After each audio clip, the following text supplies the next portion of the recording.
અમદાવાદ સ્થિત doctor Baba Saheb Ambedkar open university ખાતે બીજી ગુજરાત વુમન થિંકર્સ મીટનું આયોજન કરવામાં આવ્યું। સમન્વય પ્રતિષ્ઠાન ઇન્ડિયા ફાઉન્ડેશનના સંયુક્ત ઉપક્રમે આયોજિત આ કાર્યક્રમમાં પૂર્વ કેન્દ્રીય મંત્રી સુરેશ પ્રભુએ ઉદ્ઘાટન કર્યું। Thinking forward woman shaping self and society theme પર આધારિત આ 2 દિવસીય મંચનો મુખ્ય ઉદ્દેશ્ય મહિલાઓના આત્મવિકાસ અને સામાજિક ઘડતરમાં તેમની ભૂમિકાને વેગ આપવાનો છે।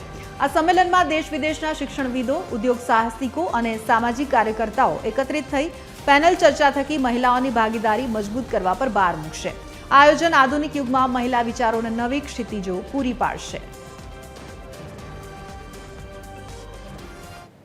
महिलाओं की प्रतिष्ठा, महिलाओं की समाज में जो स्थान है उसको सही मायने में जानकर उनका सही हक उनको किस तरह से प्रदान करना चाहिए, इसके ऊपर हम बात तो बहुत करते हैं लेकिन कम सोचते कम है, सोचते ज़्यादा है, काम कम करते हैं।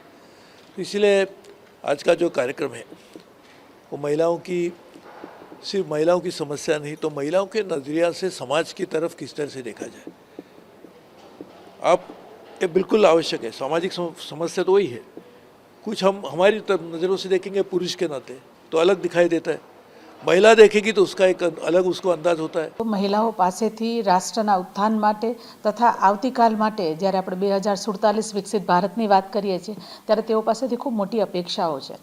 નારી શક્તિ અધિષ્ઠાન બિલ પણ આપણી પાસે આવ્યું છે કે જેમાં રિઝર્વેશન ફોર વિમેન અને એવી સ્ત્રીઓ જે હકીકતમાં રાષ્ટ્રના ઉત્થાનમાં એના વિકાસમાં પ્રદાન કરી શકે। ભાગીદારીની વાત કરીએ તો સમગ્ર ગુજરાતમાંથી વિવિધ ક્ષેત્રની મહિલાઓ અહીંયા આવી છે જ્યાં રિસર્ચની, અનુસંધાનની તથા એ સાથે બીજા અનેક વિષયોને લઈને ચર્ચા કરવામાં આવશે, તેઓને માર્ગદર્શન આપવામાં આવશે।